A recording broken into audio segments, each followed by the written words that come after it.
Semana da Família, mais uma. O tema, a vocação dos discípulos e missionários. Assim, à primeira vista, parece que não combina muito com o tema família, não é? Parece um corpo estranho. Talvez seja. Primeiro, eu e você precisamos entender isso. Qual é o significado de ser discípulo missionário? É quase um pleonasmo falar discípulo missionário, porque se é discípulo, está pressuposto que é missionário ou missionária, é discípulo, não é? Mas é preciso reforçar, talvez, assim que era a igreja no Brasil. Pois bem, vamos entender um pouco o que é discípulo, o que o discípulo faz? Corriqueiramente, eu e você, de uma maneira muito convencional, às vezes quase banal, aí o perigo, a gente tem discípulo é aquele que segue o mestre. Está errado? Não. Não está errado, o conceito genérico é esse. Discípulo é aquele que segue o mestre. Discípulo é aquele que vai atrás do mestre. Discípulo é aquele e aquela que fazem coisas igual ou semelhante ao mestre. Mas vamos dar uma olhada primeiro o que Jesus fez quando ele chamou os seus discípulos. Capítulo 3 do Evangelho de Marcos, a palavra de Deus, o texto é tudo, tá bom? O texto nos dá algum tipo de objetividade e fundamento no que ensinamos, o texto bíblico, o texto da palavra de Deus, o texto inspirado pelo Espírito Santo. E esse texto diz no Evangelho de Marcos, capítulo 3. Ouça. Jesus subiu a montanha e chamou os que ele mesmo quis, e foram até ele.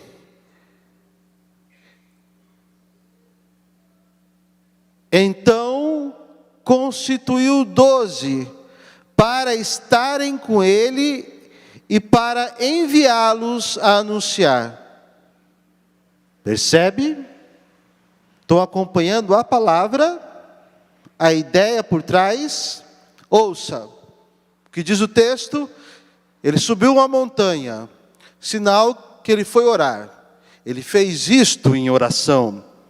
Ele fez isso em comunhão com o Pai e o Espírito Santo. Feito isto, ele chamou o que ele quis. Há um desejo aí manifestado. Eu quero esse. Existe um punhado aqui, um punhado lá, mas eu quero estes. Eu quero ter um vínculo afetivo e espiritual com estes. E chamou-os para fazerem algumas coisas. Notou? Só que olha que curioso. Primeiro ele os chamou para estarem com ele. Compreendeu? Não foi para sair pregando ou fazendo milagres. Qual foi a primeira razão? Primeira razão dele ter para estarem com ele. Consegue entender? Consegue entender? A primeira função do discípulo e da discípula de Jesus é estar com Jesus.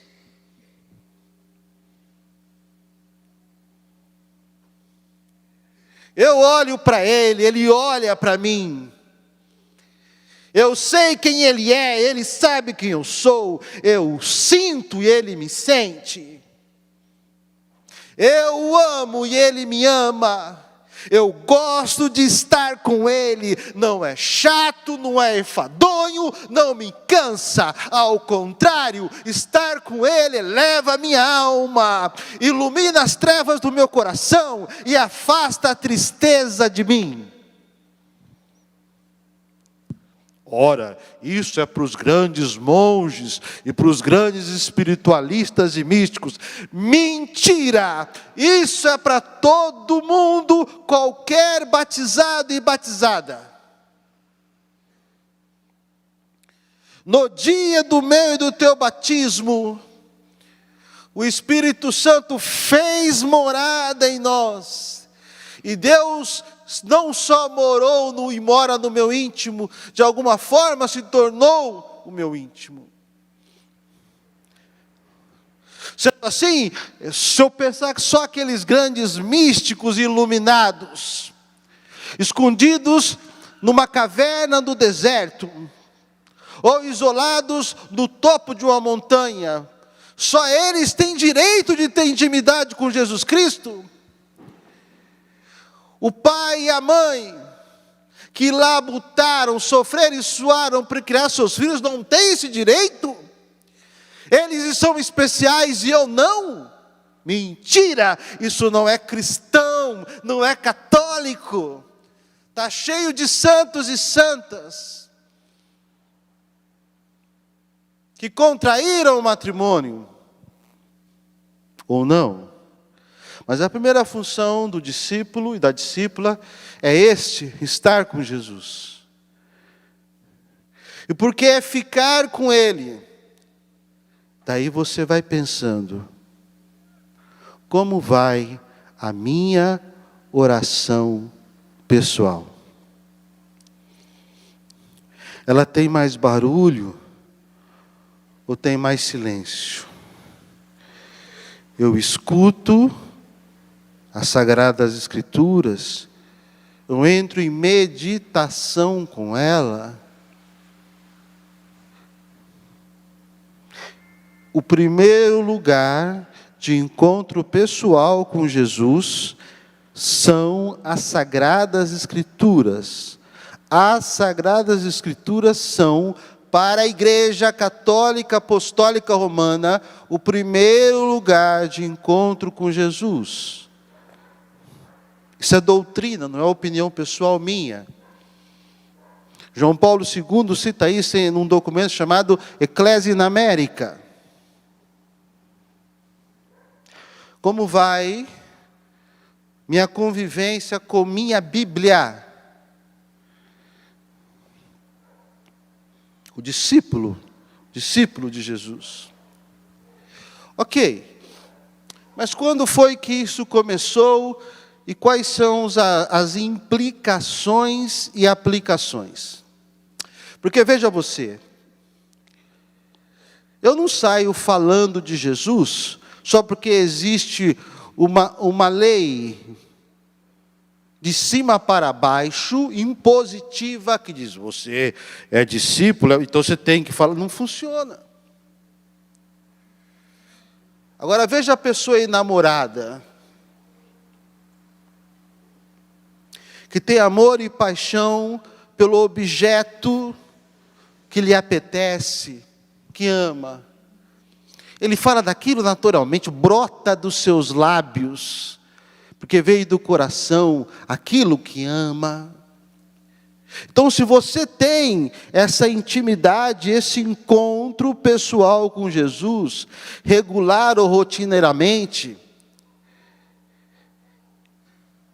e há entre você e Ele uma infusão de amor, você vai falar disso. Você não tem vergonha dele na sua vizinhança. Você não nega em meio aos seus vizinhos. Eles sabem quem você é e o que você faz. Que você vem à igreja, à missa, entra na fila, recebe Jesus na Eucaristia, manduca, ingere e digere Jesus, e quando as coisas não vão bem, você se confessa, você não tem vergonha de ser católico, apostólico, romano. Você não se envergonha disso. Ok. Não vou me delongar muito mais, mas toda essa história, ela teve um início. Foi no dia do seu batismo.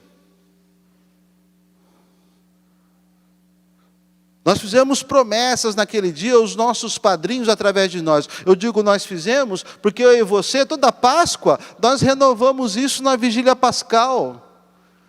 A gente renova os nossos votos para com o Senhor, as nossas promessas para com o Senhor. E sempre ela tem esse jeito de ser negativo e positivo, positivo e negativo. Eu recordo contigo.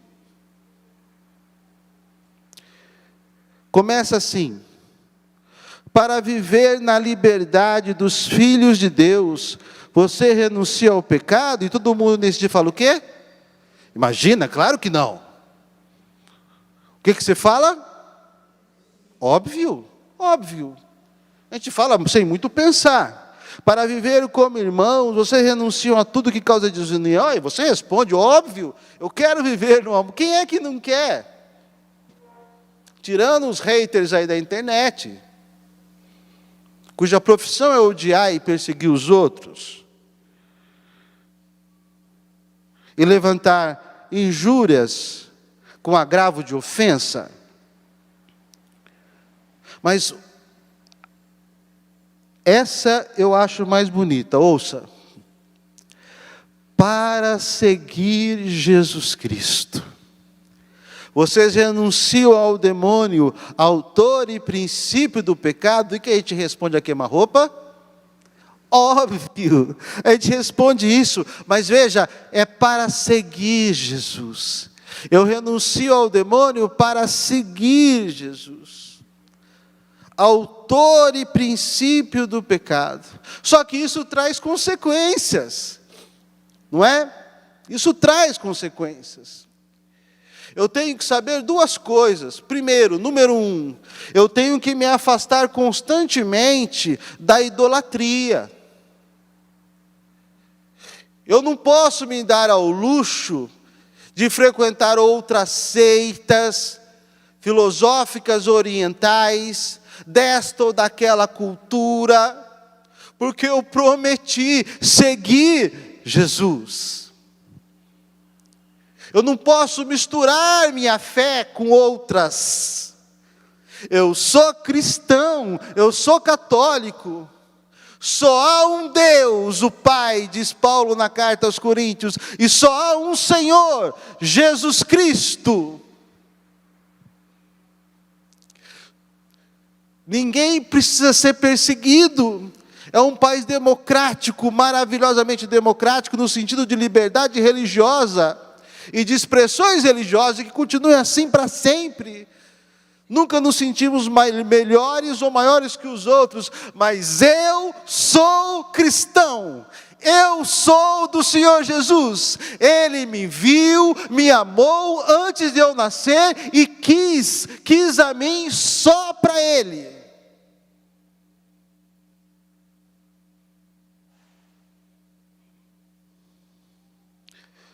De fato, se eu renuncio ao demônio, ele é o pai da mentira.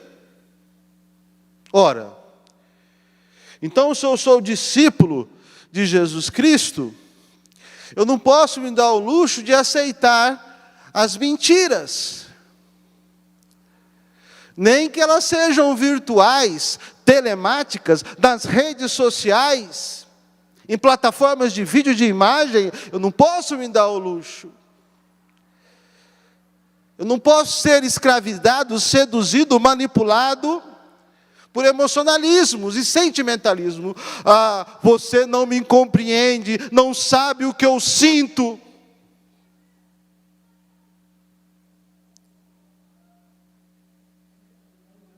Aí você pode responder do mesmo jeito, não pode?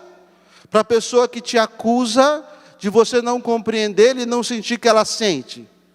Você pode dizer também, olha, eu, seu pai, eu, sua mãe, você não me compreende, não sabe o que eu sinto.